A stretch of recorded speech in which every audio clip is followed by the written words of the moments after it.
છે અને જેમ રાણો શબ્દ મને ગમે છે એમ ભાઈ દેવતભાઈ એમને પણ મહારાણા પ્રતાપ એમનો જે ઇતિહાસ છે એમને ગમે છે એટલે એક ગીત મને બહુ ગમે છે અને આપને બધાને ગમશે એટલે હલ્દી ઘાટી મે સમર લડ્યો હલ્દી ઘાટી મે સમર લડ્યો વો માલડ તારો લાલ કઠે वो एक लिंग दीवान कठे वो महाराणा प्रताप कठे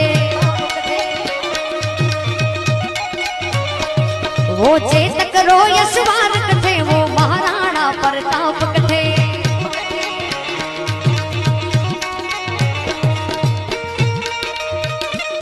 क्या बात